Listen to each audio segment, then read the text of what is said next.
Tema 42. Ética y política. Política deriva de la palabra polis y se refiere a la organización social en la antigua Grecia. En el mundo griego, ética y política eran coincidentes. Además, existe una intersección donde se puede juzgar el carácter ético de la actividad política y sus instituciones. Esta cuestión sobre el fundamento ético de las instituciones políticas ha sido central desde Grecia hasta la actualidad. 2. La relación entre ética y política en la historia de la filosofía. 2.1 El mundo griego. La relación entre ética y política en la antigua Grecia, hasta el surgimiento del Imperio Macedonio, era tan estrecha que, según pensadores como el filólogo Werner Heiger, un código moral sin referencia al Estado era inconcebible. Platón. La Atenas de finales del siglo V a.C. atravesaba un periodo de inestabilidad política tras la derrota en la Guerra del Peloponeso, 431 a 404 a.C., frente a Esparta.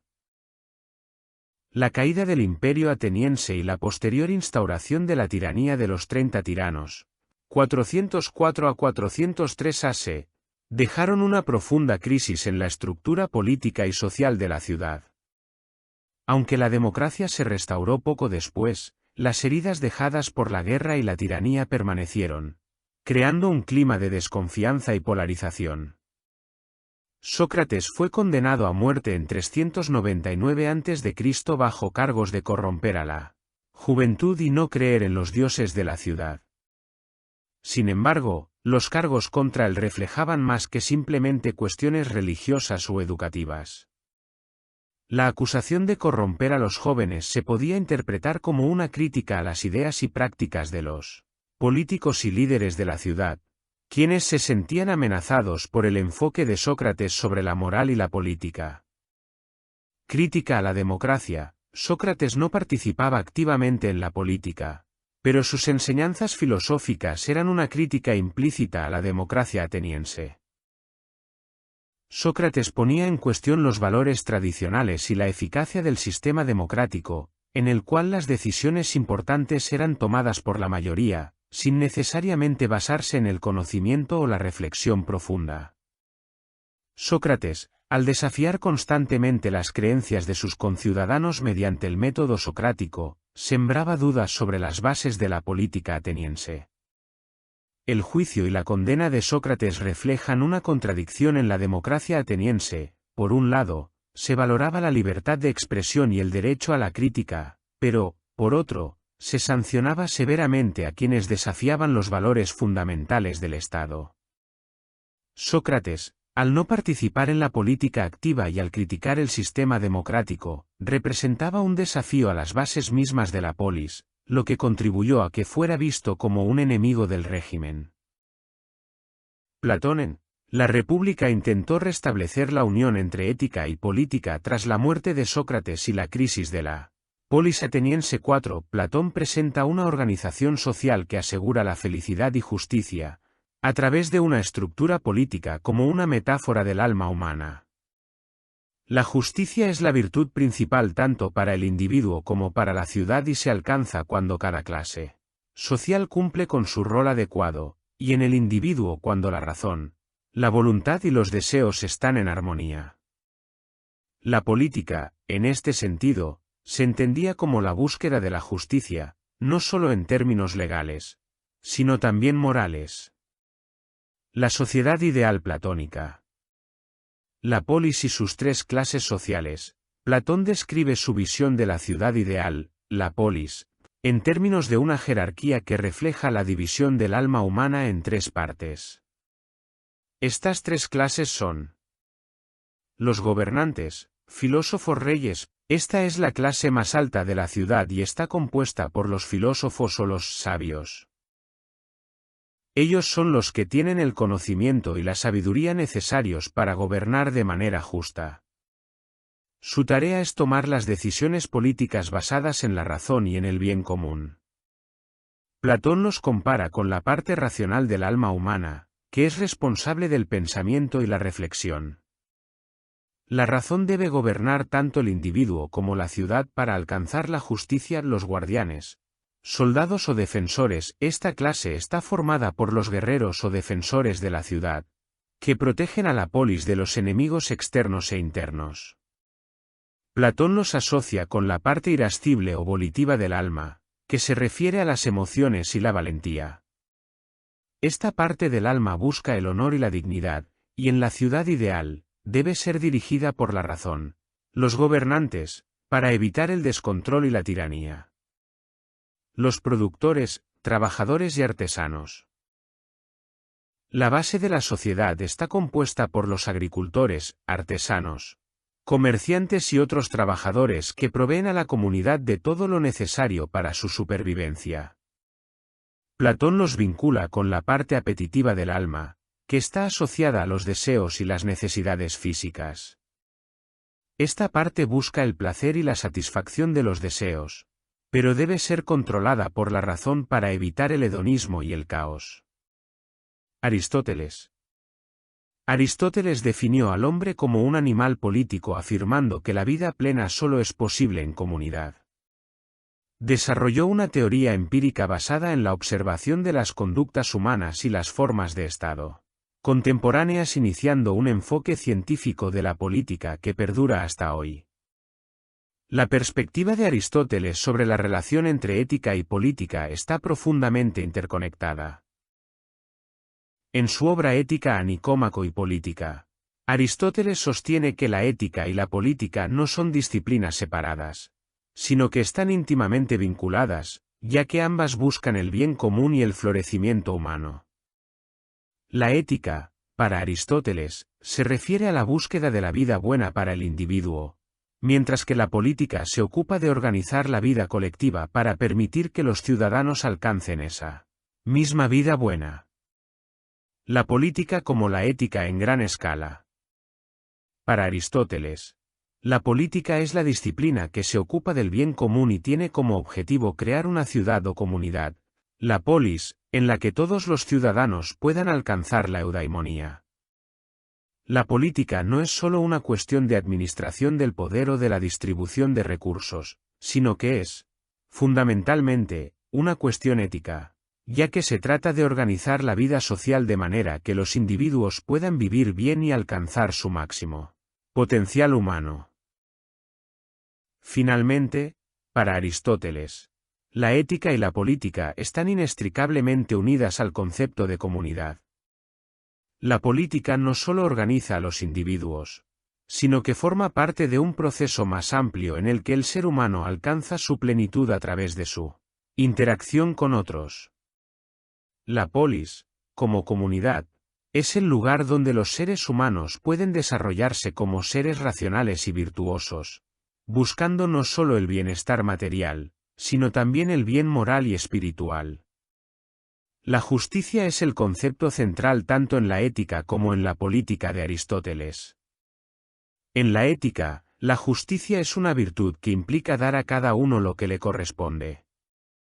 En la política, la justicia se refiere a la organización adecuada de la polis, en la que los ciudadanos reciban lo que les corresponde de acuerdo con sus méritos y capacidades. El papel de la virtud en la política. Aristóteles subraya que, para alcanzar el bien común en la ciudad, los ciudadanos deben ser virtuosos. La virtud cívica es la capacidad de actuar de acuerdo con la razón, buscando el equilibrio y la moderación en todas las áreas de la vida. En una comunidad política justa, los ciudadanos deben ser educados en la virtud para que puedan tomar decisiones morales correctas y contribuir al bienestar de la polis. Además, Aristóteles distingue entre dos tipos de virtud. La virtud moral, relacionada con el carácter y el comportamiento; la virtud intelectual, relacionada con el conocimiento y la sabiduría. Los gobernantes de la ciudad ideal deben ser personas sabias, con una alta virtud intelectual, para tomar decisiones justas y sabias que beneficien a la comunidad. La justicia como vínculo entre ética y política. Aristóteles distingue entre dos formas de justicia. Justicia distributiva. Se refiere a la distribución de bienes y honores en la polis según el mérito de cada ciudadano. No se trata de una igualdad estricta, sino de una proporción que tenga en cuenta las diferencias entre las personas.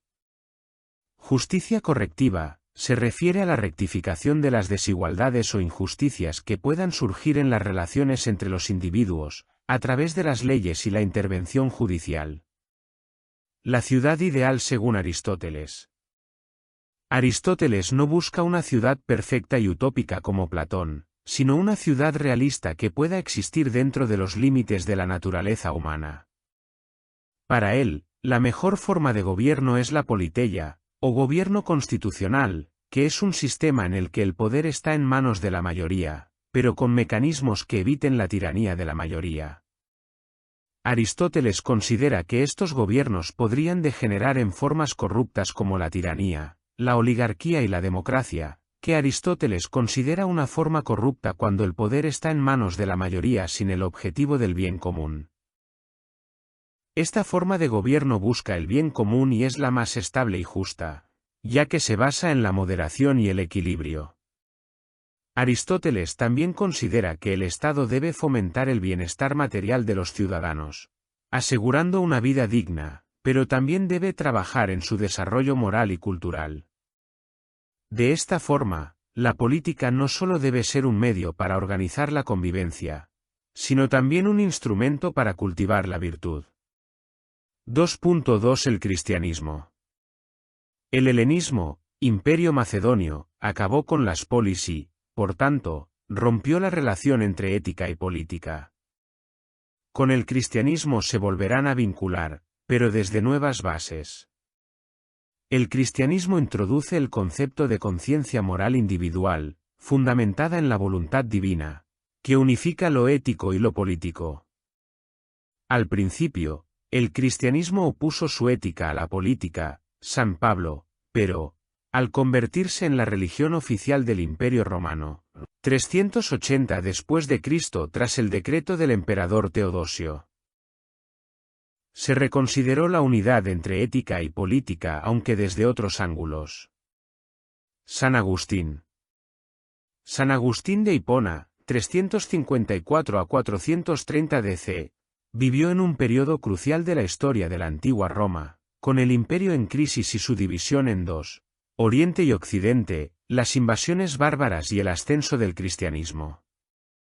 San Agustín fue influenciado por el neoplatonismo, una corriente filosófica que surgió de la obra de Platón y fue desarrollada por filósofos como Plotino.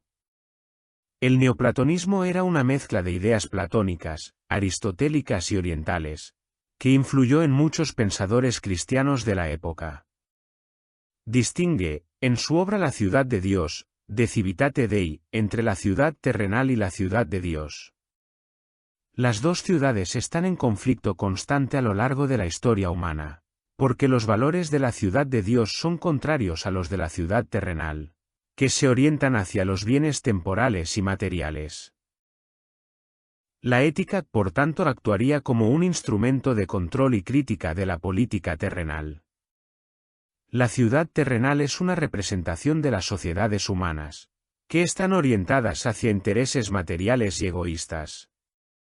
En esta ciudad, los habitantes buscan el poder, la gloria, la riqueza, el placer y las cosas terrenas, y suelen estar más interesados en los bienes temporales que en los espirituales. Esta ciudad es gobernada por el amor propio y por el deseo de poder. En su núcleo, la ciudad terrenal está marcada por la concupiscencia, el deseo desordenado por los placeres materiales, y la autoafirmación egoísta. La ciudad de Dios es la ciudad espiritual y celestial, una comunidad de personas que viven según los principios del amor a Dios y de obediencia a su voluntad. Es el antídoto contra la ciudad terrenal, ya que está orientada no hacia los placeres mundanos, sino hacia la búsqueda de la salvación y de los bienes espirituales, como la justicia divina, la paz y la gracia. San Agustín no considera estas dos ciudades como dos entidades separadas en el sentido de que una esté completamente apartada de la otra. En realidad, Las dos ciudades coexisten en la historia humana y están interrelacionadas de diversas maneras. La ciudad de Dios está presente en el mundo a través de la Iglesia, que guía a sus fieles hacia la salvación eterna, fin último de la humanidad. La ciudad terrenal, aunque no es intrínsecamente mala, está marcada por el pecado y la decadencia, pero, aún así, en el plano temporal, puede lograr ciertos logros de justicia y paz, aunque nunca de manera perfecta, ya que el fin último de la humanidad es la salvación eterna en la ciudad de Dios. San Agustín también afirma que la ciudad terrenal no es completamente opuesta a la ciudad de Dios, ya que las personas que viven en la ciudad terrenal pueden, mediante la gracia, llegar a pertenecer a la ciudad de Dios. Santo Tomás de Aquino. Continúa con la reflexión aristotélica, aunque adaptada al cristianismo. Así, el fin último de la felicidad será mediante la unión con Dios y no el ejercicio de las actividades del alma e intelecto. Además, la razón, la cual guía hacia la virtud, la herramienta suficiente para alcanzar la felicidad, sino que será necesaria la gracia divina. Está de acuerdo con Aristóteles en la idea del bien común, pero este bien común debe estar orientado hacia un bien superior, la salvación eterna de los seres humanos. En su visión, el Estado debe velar no solo por el bienestar temporal de los ciudadanos, sino también por su bien espiritual. El Estado y la ley natural. Tomás de Aquino cree que el Estado debe estar basado en la ley natural, que es la ley que Dios ha inscrito en la naturaleza humana y que puede ser conocida por la razón. Sin embargo, a diferencia de Aristóteles, Tomás de Aquino cree que la política debe estar guiada por los principios cristianos.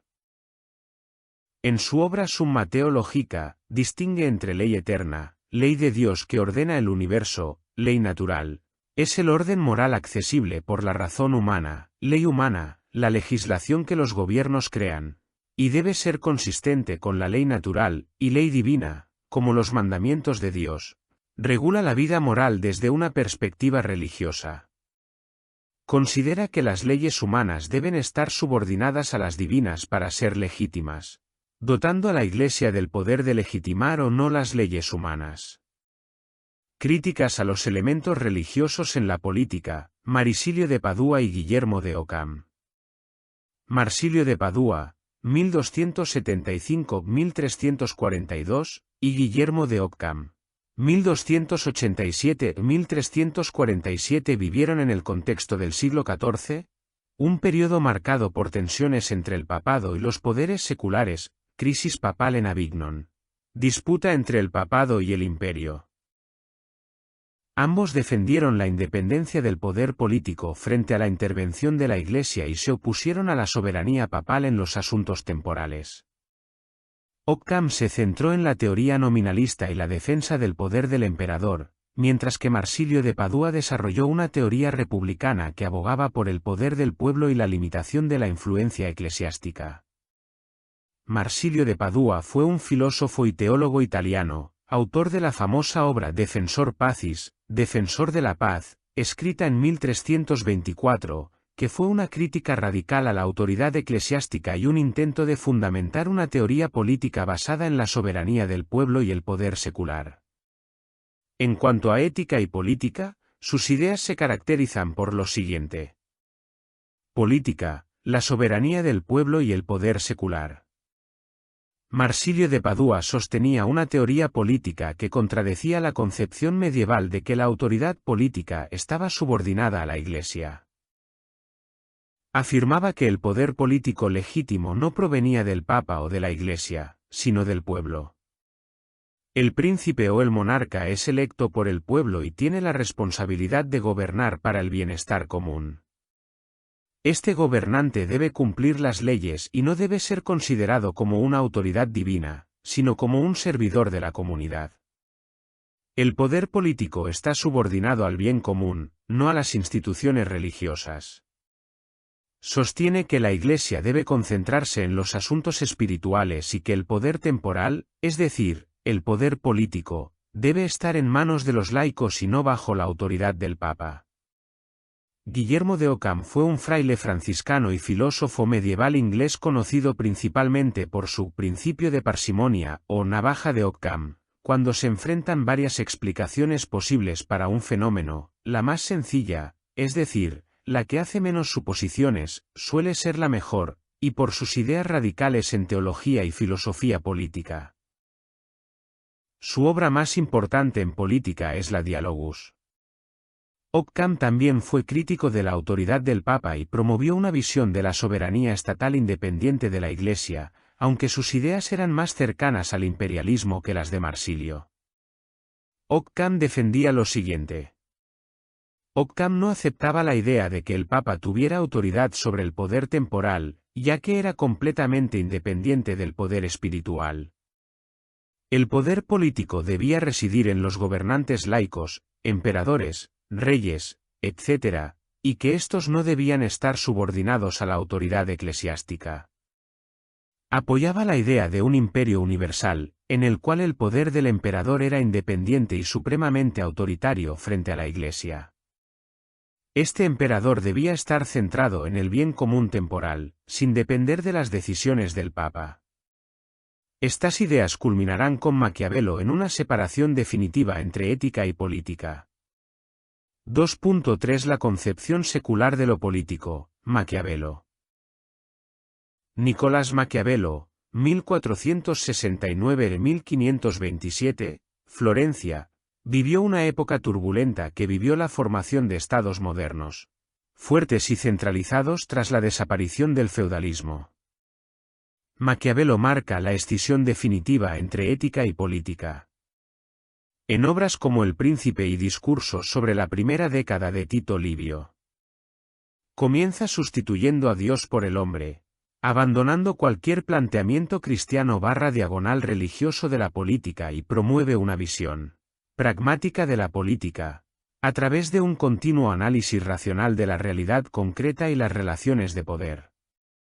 En esta visión, la ética se subordina a la política, adoptándose una moral situacional que sirve a los intereses políticos en lo que se denomina razón de Estado y que se erige en la norma suprema del pensamiento maquiavélico.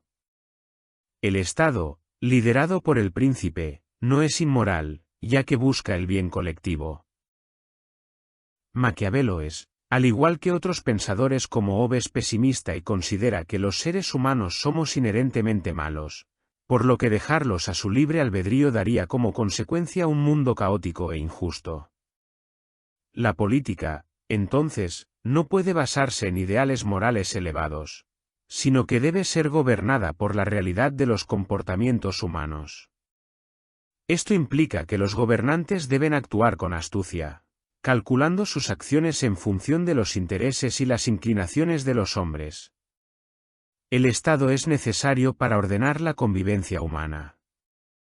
El Estado es el encargado de crear un orden moral, sin importar si es o no moral, en tanto en cuanto favorezcan al Estado, ya que el fin justifica los medios, pero, a su vez, manteniéndose fuera de ese orden moral, creando la escisión entre ética y política.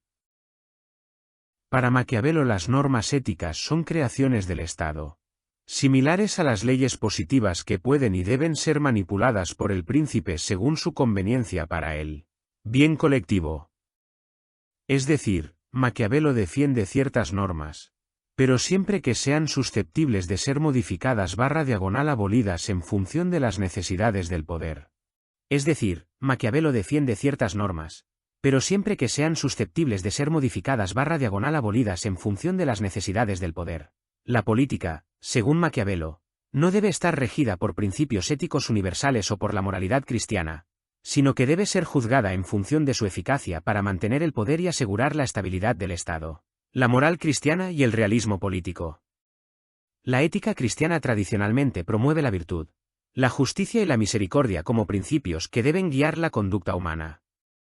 Sin embargo, Maquiavelo, al ser testigo de las turbulencias políticas y militares de su tiempo, adopta un enfoque más realista que critica esta moralidad idealista. Según él, los príncipes no pueden permitirse seguir ciegamente los principios éticos universales si desean mantener el poder en un mundo políticamente conflictivo e inestable. El gobernante debe ser flexible, capaz de adaptarse a las circunstancias cambiantes, y no atarse a normas éticas abstractas. 4. Virtud política vs virtud moral. Maquiavelo introduce la noción de virtud política, virtu, que no debe confundirse con la virtud moral en el sentido tradicional.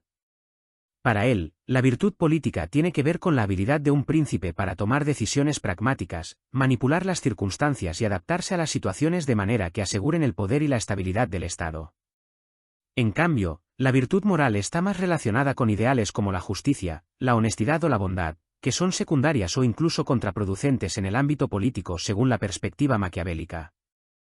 No obstante, sus ideas fueron rebatidos por pensadores utópicos como Tommaso Campanella, 1568-1639, o Tomás Moro, 1478-1535. Por ejemplo, Moro imaginó en su obra Utopía una isla utópica, la isla de Utopía, con fuertes ecos de la Atlántida platónica, con igualdad y propiedad común y una organización política estable. 2.4 El mundo moderno. Teorías contractualistas. Se entiende por edad moderna el periodo de tiempo que va desde el siglo XV, descubrimiento de América, al XVIII, Revolución Francesa. Se caracteriza por un resurgir del interés por la cultura clásica, Renacimiento, y el humanismo. El ser humano como centro de estudio y reflexión, la revolución científica, Copérnico, Galileo, Newton. Nuevos descubrimientos geográficos, América y su colonización. Renovación política con la aparición de los primeros estados-nación modernos, la Ilustración, que promueve el uso de la razón y cuestiona las estructuras tradicionales de poder y autoridad y que cristalizarán en diferentes revoluciones, y la reforma religiosa, la reforma protestante. A medida que la concepción cristiana de lo ético fue superada, la secularización y autonomía de lo político propuestos por Maquiavelo se hicieron compatibles con la ética a través de las teorías contractualistas.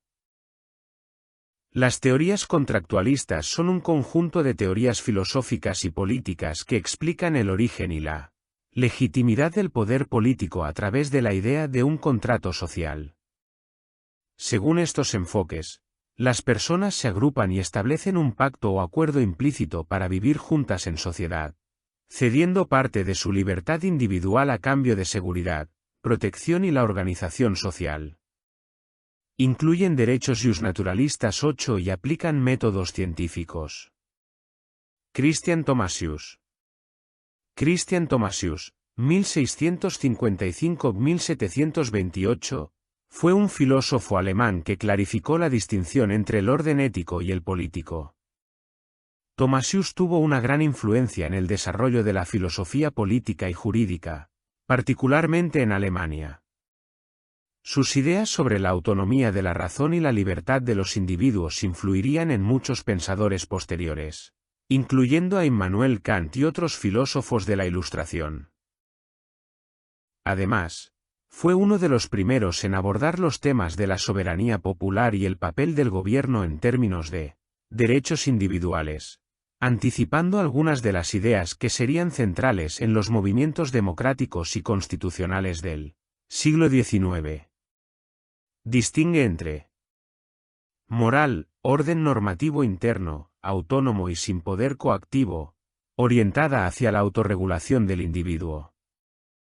Orden político, es un orden normativo externo, heterónomo 9, coactivo y que busca integrar a los individuos en la sociedad. Las teorías contractualistas.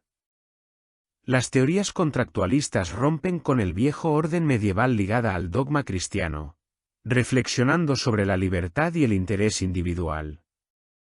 En autores como Hobbes y Rousseau hay un intento de conciliación entre intereses públicos y privados llegando a un nuevo elemento legitimador de lo político, el contrato social. Las principales son Thomas Hobbes, 1588 a 1679. Obra clave, Leviatán, 1651. Hobbes parte de la idea de que, en su estado natural, los seres humanos viven en una situación de caos y conflicto constante, lo que él describe como la guerra de todos contra todos. Según él, sin un poder central que regule las relaciones sociales, imperaría la violencia, ya que cada persona buscaría su propio interés.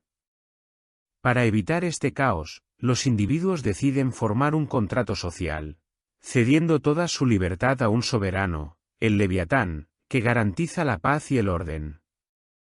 En su teoría, el soberano tiene poder absoluto, ya que sólo así se puede asegurar la paz y el bienestar de la sociedad.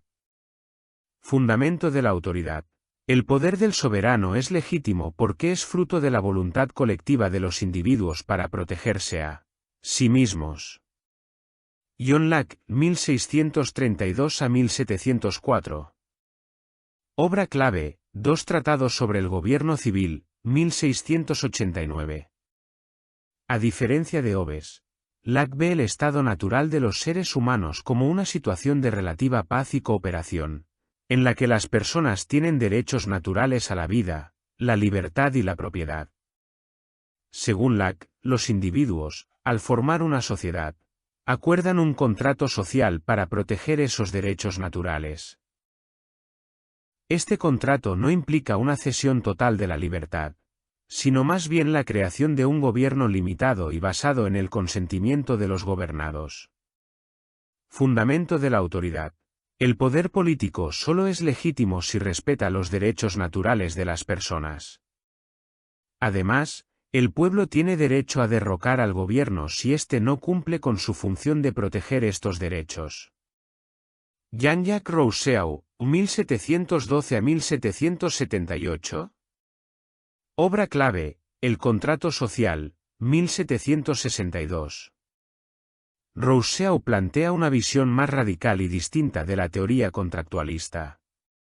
En su estado natural, las personas eran libres e iguales, pero la propiedad privada y la desigualdad social surgieron con la civilización, lo que generó conflictos.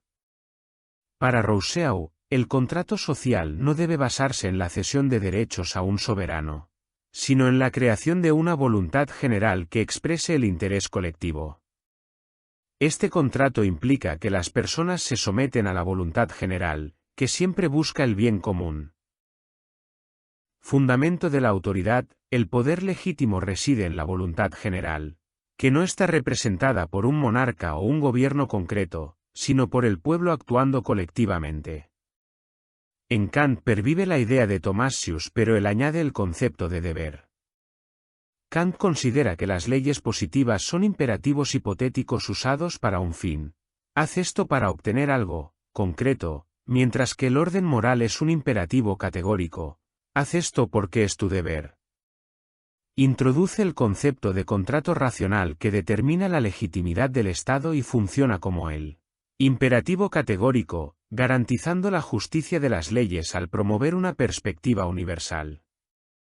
El contrato racional.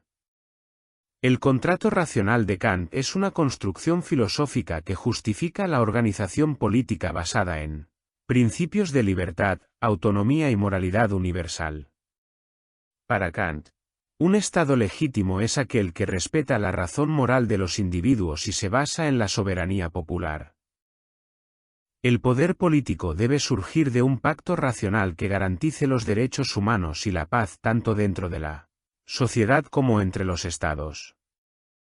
G.W.F. Hegel, 1770-1831, retoma la idea kantiana que diferencia moral y derecho, pero propone un encuentro dialéctico que culmina en una síntesis llamada eticidad, un concepto que refiere a la vivencia moral de un individuo dentro de una comunidad. La eticidad es un principio colectivo que se manifiesta en las costumbres, leyes y prácticas de una sociedad determinada. La libertad real del individuo solo se alcanza cuando éste se reconoce como parte de una totalidad ética, que se manifiesta en el Estado. La ética como proceso histórico, la eticidad no es algo dado de una vez por todas, sino que se desarrolla históricamente. Hegel ve la historia como un proceso dialéctico, donde las contradicciones se superan en formas más avanzadas de organización social y moral. Así, la eticidad de un pueblo o nación está ligada a su desarrollo histórico, Y la libertad se realiza gradualmente a medida que las instituciones sociales y políticas evolucionan hacia un estado racional. Hegel divide la eticidad en tres esferas importantes que estructuran la vida social.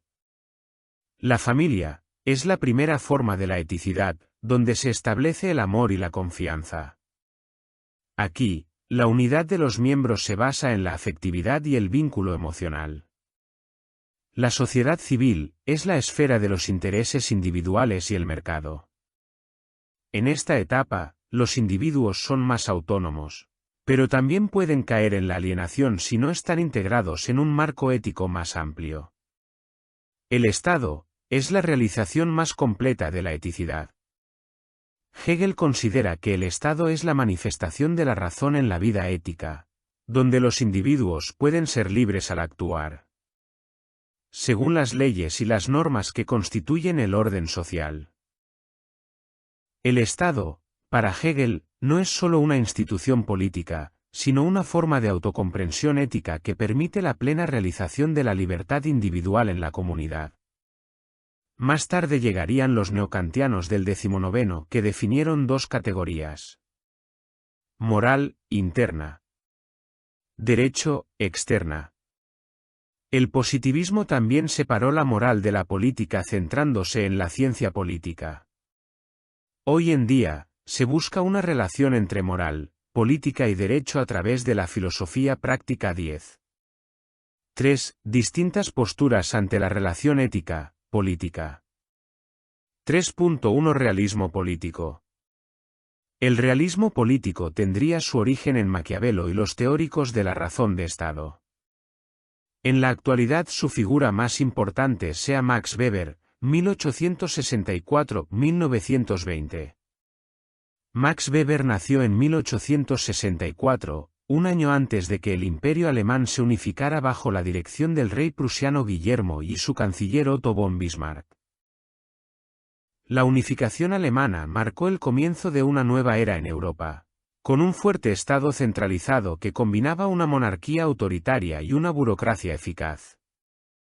Durante este tiempo, Alemania se transformó en una potencia industrial, militar y económica.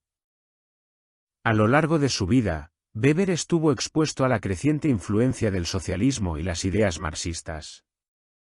La Primera Guerra Mundial, 1914 a 1918, fue otro evento clave durante la vida de Weber. La guerra tuvo efectos devastadores para Europa, y particularmente, para Alemania. La guerra y la crisis política. La Primera Guerra Mundial no solo significó una catástrofe militar, sino que también desató una crisis política en Alemania que acabó con el Imperio alemán y dio paso a la República de Weimar, una democracia parlamentaria que intentó estabilizar el país tras la derrota que vio el ascenso de los movimientos extremistas. Weber intenta analizar el fenómeno político desde una perspectiva moderna. Weber ve la política principalmente como una lucha por el poder, un campo donde los actores intentan influir sobre la toma de decisiones y sobre los recursos de la sociedad. La política, en este sentido, no se basa en ideales abstractos de justicia o moralidad, sino en la necesidad de conquistar y mantener el poder en un mundo en el que los intereses, los valores y las fuerzas sociales están en conflicto constante. Weber define al Estado como la entidad que tiene el monopolio de la violencia legítima dentro de un territorio. Es decir, el poder político se manifiesta en la capacidad del Estado para imponer leyes y hacer cumplir su autoridad, mediante el uso legítimo de la fuerza, por ejemplo, a través de la policía o el ejército. En este punto, el Estado actúa desde dos éticas distintas: la ética de la convicción, acción política basada en principios morales e ideales. Los resultados de las decisiones/acciones suelen ser poco prácticos. Y la ética de la responsabilidad, más pragmática y realista. Para Weber, el político realista debe equilibrar ambas éticas teniendo siempre en cuenta la necesidad de tomar decisiones basadas en los resultados y circunstancias concretas. Defiende la vocación en política y distingue entre tres tipos de autoridades/dominaciones: Autoridad tradicional, basada en la costumbre y la tradición, por ejemplo, la monarquía hereditaria. Autoridad legal racional, basada en la ley y el sistema jurídico, por ejemplo, la burocracia moderna y propia de las sociedades democráticas. Autoridad carismática, basada en el carisma y la personalidad del líder. Este tipo de autoridad, según Weber, puede ser un factor clave en los movimientos políticos, especialmente en momentos de crisis o cambio, véase Churchill en la Segunda GM. El papel de la burocracia en la política. Weber también aborda el papel fundamental de la burocracia en la política moderna. La burocracia, para Weber, representa una forma de organización política que busca la eficiencia y la racionalidad. Aunque ve la burocracia como una herramienta necesaria para la administración moderna, también advierte sobre sus posibles efectos negativos, como la deshumanización y la concentración del poder en manos de funcionarios impersonalmente estructurados. 4. La perspectiva de Aranguren. José Luis López Aranguren en su obra El hombre y la política aborda la relación entre ética y política. Aranguren separa ambos ámbitos, pero, a su vez, los integra. Asume que el ser humano es inherentemente político y moral. La política se entiende como una extensión de la moralidad, y por lo tanto, la acción política debe ser una acción moral, siendo la política una dimensión de la moral. Aranguren distingue 4 posiciones respecto a las relaciones entre moral y política. Realismo político. Posición trágica, propia del existencialismo. Concepción dramática, entiende que decidirse a entrar en política desde un punto de vista moral es muy difícil. Concepción utópica, plenamente moral y democrática, entendiendo la democracia como un camino inacabable, como un ideal inalcanzable. Aranguren critica la democracia parlamentaria por no ser plenamente democrática y plantea crear canales de participación directa.